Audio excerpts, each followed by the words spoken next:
অভিষেক বন্দ্যোপাধ্যায়কে এখনই নতুন করে আর কোনো অন্তর্বর্তী রক্ষা কবচ নয়, স্পষ্ট জানিয়ে দিল কলকাতা হাইকোর্ট। তাতে চাপ বাড়ল অভিষেক বন্দ্যোপাধ্যায়ের ওপর। মহামান্য বিচারপতি সৌগত ভট্টাচার্য বললেন, অভিষেক বন্দ্যোপাধ্যায়ের বিরুদ্ধে দায়ের হওয়া 8টি মামলায় আজ রক্ষা কবচ নয়। সব মামলার একত্র করে কিভাবে শুনানি সম্ভব, সার্বিক রক্ষা কবচ কিভাবে দেওয়া যায়, প্রশ্ন তুলেছেন মহামান্য বিচারপতি সৌগত ভট্টাচার্য। আগামী বৃহস্পতিবার পর্যন্ত পিছিয়ে গেল শুনানি। প্রাক্তন বিরোধী দলনেতা শুভেন্দু অধিকারীকে 17টি মামলায় রক্ষা কবচ দিয়েছিল হাইকোর্ট। ভবিষ্যতেও যাতে এফআইআর দায়ের না হয় সেই নির্দেশও দেওয়া হয়েছিল।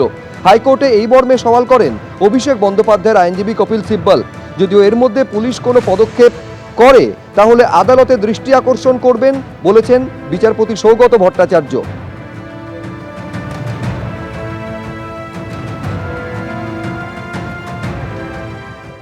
তৃণমূল সরকারের আমলে এসআইআর চলাকালীন বার্থ ও ডেথ সার্টিফিকেট নিয়ে দুর্নীতির অভিযোগ। কলকাতা থেকে জেলায় জেলায় পুলিশি অভিযান, সকাল থেকে বিভিন্ন জায়গায় পুলিশি অভিযান চলছে। কলকাতা পুরসভায় তথ্য সংগ্রহ করতে ইতিমধ্যেই পৌঁছে গিয়েছে নিউ মার্কেট থানার পুলিশ। অন্যদিকে কেওড়াতলা মহাশ্মশান, সেখানেও পুলিশ আধিকারিকরা পৌঁছেছেন রেকর্ড সংগ্রহ করার জন্য।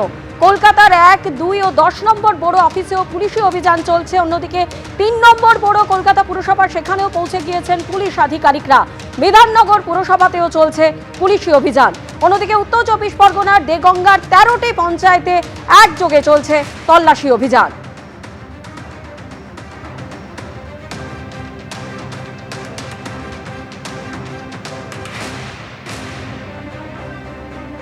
সরাসরি দুই প্রতিনিধি আমাদের সঙ্গে রয়েছেন। 2 নম্বর বড় থেকে রয়েছেন ময়ূখ ঠাকুর, 3 নম্বর বড় থেকে রয়েছেন আমাদের প্রতিনিধি ময়ূখ ঠাকুর চক্রবর্তী। অন্যদিকে 10 নম্বর বড় থেকে রয়েছেন আরেক প্রতিনিধি ঐশী মুখোপাধ্যায়। প্রথমে ময়ূখ, তোমার কাছে আসবো। 3 নম্বর বড়তে ওই মুহূর্তে তল্লাশি অভিযান চলছে, তথ্য সংগ্রহের কাজ চলছে, ঠিক কি খবর এখনো পর্যন্ত? দেখো, কিছুক্ষণ আগে আমরা 1 নম্বর বড়তে ছিলাম, সেখানে চিৎপুর থানার পুলিশ আধিকারিকরা গেছিলেন। এই মুহূর্তে ছবিটা দেখাবো আমি প্রবীরকে। 3 নম্বর বড়োর সামনে আমরা রয়েছি এবং যে ছবি আমরা দেখাচ্ছি যে ফুলবাগান থানার যারা অফিসার তারা কিন্তু ভেতরে ঢুকেছে। দেখো, ফুলবাগান থানার অফিসারদের গাড়ি, ফুলবাগান থানার যিনি সার্জেন্ট তিনি রয়েছেন, অন্যান্য অফিসার ইনচার্জ এবং ফোর্সের যারা অন্যান্য সদস্য তারা ইতিমধ্যেই ভেতরে গেছেন। রেজিস্টার যেটা রয়েছে সেই রেজিস্টার সংগ্রহ করা এবং সেখান থেকে ফুলবাগান থানার যিনি অফিসার ইনচার্জ তিনি বেরিয়ে গেলেন। এবং বেশ কিছুটা সময় ধরে কিন্তু এখানে তৃণমূল সরকার চলাকালীন এসআইআরের দুর্নীতি তার তদন্তে কিন্তু আজকে সারা রাজ্য জুড়ে পুলিশি অভিযান চলছে বিভিন্ন বড়োতে। কিছুক্ষণ আগে আমরা 1 নম্বর বড়োতে ছিলাম এবং সেখানে যে পুলিশি তৎপরতার ছবি ধরা পড়েছিল, একইভাবে 3 নম্বর বড়ো অর্থাৎ ফুলবাগানে এই মুহূর্তে আমরা রয়েছি, সেখানেও কিন্তু একই রকমের ছবি ধরা পড়ছে। পুলিশ আধিকারিকরা ভেতর থেকে তথ্য সংগ্রহ করছেন, রেজিস্টার খাতা সেগুলো খতিয়ে দেখা হচ্ছে এবং বিভিন্ন যে নথি, এসআইআর সংক্রান্ত যে বিভিন্ন নথি যেগুলো বড় থেকে ইস্যু করা হয়েছিল সেই সমস্ত নথি কিন্তু পুলিশ আধিকারিকরা এক্সামিন করছেন। প্রবীর দে আমাদের ক্যামেরা পার্সন সরাসরি সেই ছবি দেখাচ্ছে। দেখো, ভেতর থেকে পুলিশ আধিকারিকরা বেরিয়ে আসছেন 3 নম্বর বড়োর ভেতর থেকে। বেশ কিছুটা সময় তারা এখানে ছিলেন এবং ভেতরে অন্যান্য যারা অফিসিয়ালস তারাও রয়েছেন। এখনও পুলিশের আধিকারিকরা ভেতরে রয়েছেন, তারা এখানকার যারা বড়োর আধিকারিক তাদের সাথে কথা বলছেন। বিভিন্ন ডেটা, বিভিন্ন তথ্য সেগুলো এক্সামিন করার প্রক্রিয়া কিন্তু পুলিশের তরফ থেকে করা হচ্ছে। একযোগে কলকাতা শহরের বেশ কয়েকটা বড়োতে কিন্তু একই রকমের ছবি ধরা পড়ছে। 3 নম্বর বড়ো ফুলবাগান, সেখানে ফুলবাগান থানার যারা পুলিশ আধিকারিকরা তারা এসেছেন এবং এসে তারা ভেতর থেকে তথ্য সংগ্রহ করছেন কলকাতা পুলিশের আধিকারিকরা। মূলত আমরা আগে যেমনটা বলছিলাম যে এসআইআর সংক্রান্ত বিভিন্ন তথ্য যেগুলো বড়ো থেকে পাওয়া যেত এবং সেই এসআইআরের দুর্নীতি যার তদন্ত একযোগে শুরু হয়েছে এবং আজকে দিনভর সেই ছবি আমরা দেখছি কলকাতার বিভিন্ন বড়োতে। 3 নম্বর বড়োর ছবি তুলে ধরলেন আমাদের প্রতিনিধি ময়ূখ ঠাকুর চক্রবর্তী। আর অন্যদিকে 10 নম্বর বড়োতেও কিন্তু একইভাবে পুলিশি অভিযান চলছে। সরাসরি ঐশী আমাদের সঙ্গে রয়েছেন। ঐশী, এখনো পর্যন্ত কি জানতে পারছো? দেখো গত 3.5 থেকে 4 ঘন্টা ধরে যাবত কিন্তু এই যে 10 নম্বর বড়োর যে স্বাস্থ্য বিভাগ, আমি দেখাতে বলবো পার্থপ্রতিম রায়কে ছবিটা, এই যে 10 নম্বর বড়োর যে কলকাতা পৌর সংস্থার স্বাস্থ্য বিভাগ, সেখানে কিন্তু গত প্রায় 3.5 থেকে 4 ঘন্টা ধরে কিন্তু গল্ফ গ্রিন থানার যে পুলিশ তারা কিন্তু আধিকারিকরা এসেছেন, উপস্থিত রয়েছেন এবং তারা কিন্তু যে তল্লাশি অভিযান আমরা দেখতে পাচ্ছি গোটা রাজ্য জুড়ে চলছে, সেই তল্লাশি অভিযান কিন্তু তারা এই দোতলার যে ঘরে কিন্তু রেজিস্ট্রারে নথিভুক্ত রয়েছে সমস্ত জন্ম এবং মৃত্যুর যে শংসাপত্র, সেই সমস্ত বিষয়গুলো কিন্তু খতিয়ে দেখছে। এই বড় 10-এর আন্ডারে কিন্তু রয়েছে 12টি ওয়ার্ড, সেই 12টি ওয়ার্ডে কিন্তু একাধিক সরকারি এবং বেসরকারি, অর্থাৎ 10-এর বেশি বেসরকারি এবং 3টে সরকারি হাসপাতাল রয়েছে। তার সঙ্গে তোমায় জানিয়ে রাখি যে এই প্রিন্স আনোয়ার শাহ রোডের ওপরেই কিন্তু রয়েছে একটি সমাধি ক্ষেত্র। এই সমস্ত জায়গাকার যে সমস্ত জন্ম এবং মৃত্যুর শংসাপত্র এই যে স্বাস্থ্য বিভাগ থেকে দেওয়া হয়, সেই সমস্ত গুরুত্বপূর্ণ নথিগুলোকেই কিন্তু তারা আজকে খতিয়ে দেখছেন এবং পুঙ্খানুপুঙ্খ কিন্তু তার যাচাই পর্ব, সেই পর্ব কিন্তু চলছে আজকে সকাল থেকেই। তোমায় যেমনটা জানাচ্ছিলাম যে 12টা ওয়ার্ড, অর্থাৎ এই বড়োর অধীনে কিন্তু এই 12টা ওয়ার্ডের মধ্যে যে সরকারি বেসরকারি হাসপাতালগুলো রয়েছে, সেগুলোতে যে শিশুরা জন্মান তাদের যে সমস্ত নথি তা নথিভুক্ত থাকে, ডিজিটাল কপি থাকে তার, এবং তার সঙ্গে তার থাকে কিছু ম্যানুয়াল কপি। সেই রেজিস্টার তারা হাতে নিয়ে প্রত্যেকটা পাতা কিন্তু নিখুঁতভাবে তারা কিন্তু যাচাই করছেন।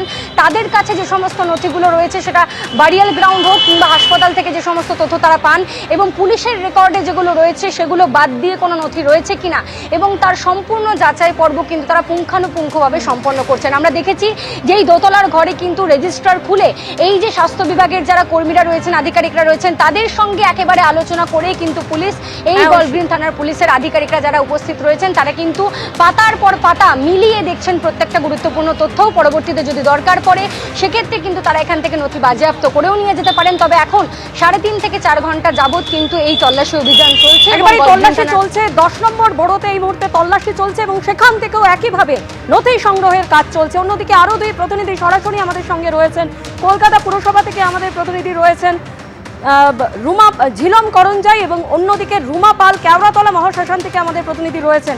সরাসরি এই 2 প্রতিনিধির কাছে আসবো, কিন্তু তার আগে আপনাদেরকে জানিয়ে রাখি মুখ্য সচিব মনোজ আগরওয়াল এর আগে কি বলেছিলেন এই বিষয়ে, অর্থাৎ এই জন্ম মৃত্যু সংস্থা দেবার ক্ষেত্রে যে দুর্নীতি হয়েছে, গোটা ব্যবস্থার দুর্নীতি থাকাতে জন্ম মৃত্যুর রেকর্ড তৈরির নিয়মেও বদল আনছে রাজ্য। দায়িত্বে থাকবেন শুধু সরকারি আধিকারিকরা, বাদ দেওয়া হচ্ছে জনপ্রতিনিধিদের।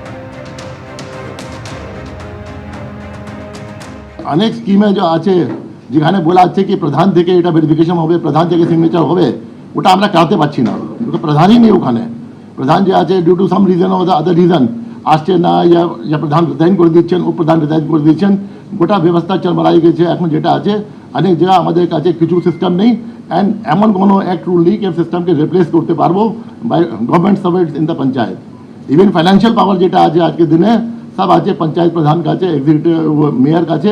ফাইন্যান্সিয়াল পাওয়ার মেনি এটা অন্য স্টেটে সব জায়গা অফিসার কাছে থাকবে, কিন্তু অফিসারের দায়বদ্ধতা আছে কোনো গন্ডগোল করবেন under PC act, under PMLA, so many action যেটা আছে ডিসিপ্লিনারি কন্ডাক্ট রুলস হতে পারে। কন্ডাক্ট রুলস যে আছে কোনো আমি দেখিনি কোনো মেয়র জন্য या কোনো প্রধান জন্য কোনো কন্ডাক্ট রুলস আছে যে কোনো জানা আছে, বাট গভর্নমেন্ট সার্ভেন্ট জন্য কন্ডাক্ট রুলস ফ্রম ডে 1 থেকে আপনি চাকরি জয়েন করেন তখন থেকে থাকে, একটা সিস্টেম প্রসিজার থাকে, এই জন্য গভর্নমেন্ট সার্ভেন্ট করে, বাট অফকোর্স আন্ডার তদারকি of the political executive and the executive of the state.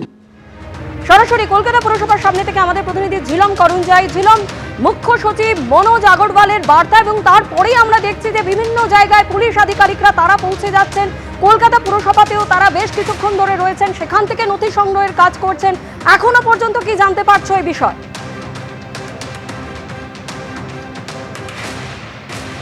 3.5 ঘন্টা পার হয়ে গিয়েছে এখানে আমরা যেটা দেখতে পাচ্ছি। তো দেখবে যে 11টায় এসছে, এখন যেটা 3:30 বাজে, প্রায় 4.5 ঘন্টা পার করবে। 4.5 ঘন্টা মতো তারা রয়েছে নিউ মার্কেট থানার আধিকারিকরা। আমরা যেখানে রয়েছেন আমার সহকর্মী প্রীতম যে দৃশ্য দেখাচ্ছে, স্বাস্থ্য বিভাগের বার্থ অ্যান্ড ডেথ সার্টিফিকেট যে বিভাগ, সেই বিভাগে পুলিশের একটি টিম রয়েছে। তারা 4টি জায়গায় বিভক্ত হয়েছে। এখানে এই স্বাস্থ্য বিভাগে বার্থ অ্যান্ড ডেথ সার্টিফিকেটের যে সেকশন, যে ডিপার্টমেন্ট বিভাগ রয়েছে, সেই বিভাগে শুধু নেই, এখানে আমরা যেটা জানতে পারছি যে 4টে যে সেন্ট্রালাইজ যে ডেটা, সেই ডেটাগুলো রাখার 4টে রয়েছে জায়গা, সেই 4টে জায়গায় এইখানে তারা রয়েছেন। এবং একটা জায়গা যেমন তোমাকে দেখালাম, আরেকটা জায়গা আমাকে সহকর্মী দেখাবে, দেখতে পাচ্ছ central record department death wing. এই যে এখানে মারা যাওয়ার পর যে মৃত্যুর শংসাপত্র, সেইগুলোর কাগজপত্র সব নথি খতিয়ে দেখা হচ্ছে। এই আমরা যে জায়গাটা, আমার সহকর্মী যে জায়গার দৃশ্য দেখাচ্ছে, শুধু সেই জায়গা নয়, তাদের যে কাজ মূলত ওপরের দিকেও হচ্ছে। তারা এই 11টা থেকে এসছেন, 11টা থেকে এসে এই নথি খতিয়ে দেখার কাজ তারা চালিয়ে যাচ্ছেন। নথি কত সাল থেকে, যেমন রুমা বলেছিলেন আমাদের যে 2022 সালের পর থেকে যে কটা জন্ম মৃত্যুর যে শংসাপত্র সেগুলো সব খতিয়ে দেখা হচ্ছে। কোনো সন্দেহজনক তথ্য থাকলে সেইগুলো অবশ্যই যাচাই করে যেগুলো বাজেয়াপ্ত করা হচ্ছে। তবে এই যে জন্ম মৃত্যুর যে শংসাপত্র যা যা রয়েছে সব কিছুই এখানে আমরা দেখতে পাচ্ছি। একে একে বিভাগে তারা যাচ্ছেন এবং সেখানে গিয়ে সেগুলো জেরক্স করা হচ্ছে এবং যেগুলো সন্দেহজনক মনে করা হচ্ছে সেগুলোকে বাজেয়াপ্ত করা হচ্ছে। সেই কাজ 11টা থেকে চলছে। নিউ মার্কেট থানার আধিকারিকরা রয়েছেন, রিজার্ভ ফোর্সের পুলিশ পার্সোনালরা রয়েছেন এবং পুরসভার কর্মীদের সঙ্গে, তাদের আধিকারিকদের সঙ্গে নিবিড়ভাবে কাজ করা হচ্ছে। দেখতে পাচ্ছ এই দৃশ্য, এটা হচ্ছে দেখাচ্ছে যে কোথাও কোনো সন্দেহ হলেই কিন্তু সেই সমস্ত নথি পুলিশ আধিকারিকরা তারা সংগ্রহ করছেন এবং সেই সমস্ত নথি বাজেয়াপ্ত করা হচ্ছে। কলকাতা পুরসভায় প্রায় 3 ঘন্টা ধরে এই তল্লাশি অভিযান চলছে। এর আগে রাজ্যে এসআইআর চলাকালীন জন্ম মৃত্যুর শংসাপত্র নিয়ে যখন বিরোধী দলনেতা ছিলেন শুভেন্দু অধিকারী, ঠিক কি অভিযোগ করেছিলেন রাখবো আপনাদের সামনে। কলকাতা কর্পোরেশন সহ বিভিন্ন জায়গায় যে ফলস বার্থ সার্টিফিকেট দেওয়ার লাইন এবং হুড়োহুড়ি চলছে, এটা অশ্বডিম্বে পরিণত হবে। এটা করে মৃত ভোটারকে জীবিত, ফলস ভোটারকে পুনর্জীবিত আর অনুপ্রবেশকারী বাংলাদেশি মুসলিম রোহিঙ্গাদের ভোটার তালিকায় রেখে দেওয়ার যে বড় পরিকল্পনা নিয়েছেন খালার পার্টি, এটার সুবিধা হবে না। অন্যদিকে কেওড়াতলা মহাশ্মশান, সেখানেও কিন্তু বেশ কিছুক্ষণ হয়ে গেল পুলিশ আধিকারিকরা তারা নথি সংগ্রহের কাজ চালাচ্ছেন। রুমা পাল আমাদের প্রতিনিধি রয়েছেন। রুমা, কি ধরনের নথি সেখান থেকে সংগ্রহ করা হচ্ছে?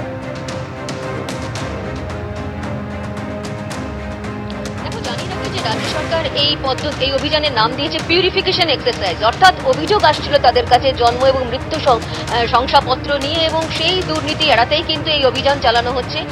এই যে কেওড়াতলা মহাশ্মশানে দেখা যাচ্ছে যে যেখানে আমি দাঁড়িয়ে রয়েছি, ঠিক একবার এই ছবিটা দেখাতে বলবো।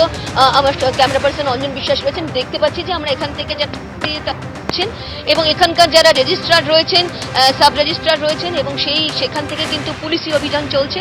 জানিয়ে রাখি যে এই পুলিশি অভিযান কিন্তু প্রায় দুপুর 12টার পর থেকেই কিন্তু শুরু হয়েছে। অন্যদিকে জানিয়ে রাখি যে 2022 সালের মার্চ মাস, তারপরের থেকে কিন্তু নথি, এই সমস্ত কিন্তু নথি সেটা সিজ করা হচ্ছে, এমনটাই কিন্তু পুলিশ সূত্রে খবর।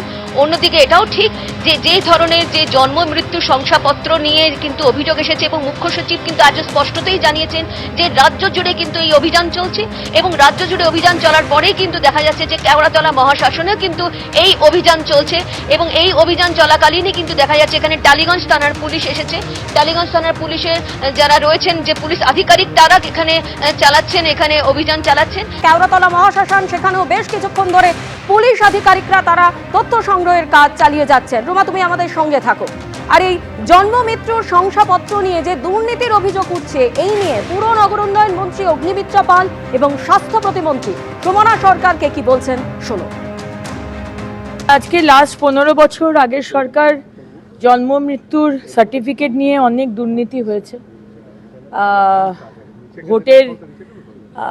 ভোটের জন্য, ভোট ব্যাংকের জন্য যারা অযোগ্য তাদেরকে সেই মতো সার্টিফিকেট দিয়ে দেওয়া হয়েছে এবং আমাদের বিশ্বাস বাইরের রোহিঙ্গা অনুপ্রবেশকারীদেরও বিভিন্ন বর্ডার ডিস্ট্রিক্টে করিয়ে দেওয়া হয়েছে। সুতরাং গতকালও ক্যাবিনেটের ডিসিশন হয়েছে যে নিয়মে বা যারা দিতে পারত এতদিন জন্ম মৃত্যুর সার্টিফিকেট, সেখান থেকে ওটাকে চেঞ্জ করা হবে।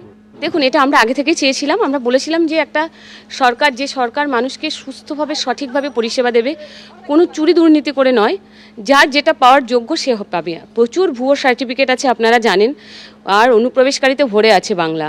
তো সেখানে দাঁড়িয়ে আজকে এটা হবে ডেথ এবং বার্থ সার্টিফিকেট নিয়ে, এটা হওয়ার কথাই ছিল। আমরা চেয়েছিলাম এগুলো হোক, মানুষ তো চেয়েছে। এটা দেখুন, মানুষ চেয়েছে বলে পরিবর্তনের সরকার প্রতিষ্ঠা হয়েছে। আজকে ন্যাচারালি ডেথ বার্থ সার্টিফিকেটে প্রচুর গলতি আছে, আমরা চাই এর একটা বিহিত হোক। যারা দোষী তাদেরকে দোষী শাস্তি পাবে অবশ্যই। কালকে মুখ্যমন্ত্রী দাঁড়িয়ে বলেছেন বিধানসভায়, যারা দোষী আছেন তারা প্রত্যেকে শাস্তি পাবেন, আর আমরা তার পক্ষেই আছি। সাধারণ মানুষ সেটাই চায়। যে বছর এসআইআর হয়েছে, জন্ম রেকর্ডের হার বেড়েছে অস্বাভাবিক হারে। মালদা, মুর্শিদাবাদ, উত্তর দিনাজপুরে এই ছবি দেখা গেছে। মন্তব্য রাজ্যের মুখ্য সচিব মনোজ আগরওয়ালের। আপনি দেখবেন কি যে বছর এসআইআর ছিল আপনার 10,45,451 হয়ে গেছে, abnormal ইনক্রিজ। অ্যান্ড আপনার যে জেলা দেখবেন, আপনি জেলা যেটা আছে, আপনাকে বলছি আমি যে উন্নতম জেলা আছে আপনার মুর্শিদাবাদ, 2,40,755। তো আপনি দেখবেন এ abnormal হয়ে গেছে। যখন এসআইআর দেখা গেল কি ও জেলাতে ডিলিশন লিস্ট হলো, लेकिन যখন জুডিশিয়াল ইনকোয়ারি হলো 60 লাখ মধ্যে, তো আপনার প্রায় অর্ধেক ছিল মালদা, মুর্শিদাবাদ এবং উত্তর দিনাজপুর। 8 লাখ, 10 লাখ, 12 লাখ, 28 লাখ প্রায় ছিল যেটা আছে এই তিনটাই জেলাতে আউট অফ 60 লাখ। এসআইআর মধ্যে বের হয়ে গেছে, জুডিশিয়াল স্ক্রুটিনির মধ্যে আটকে গেছে। এবিপি আনন্দ, এগিয়ে থাকে, এগিয়ে রাখে।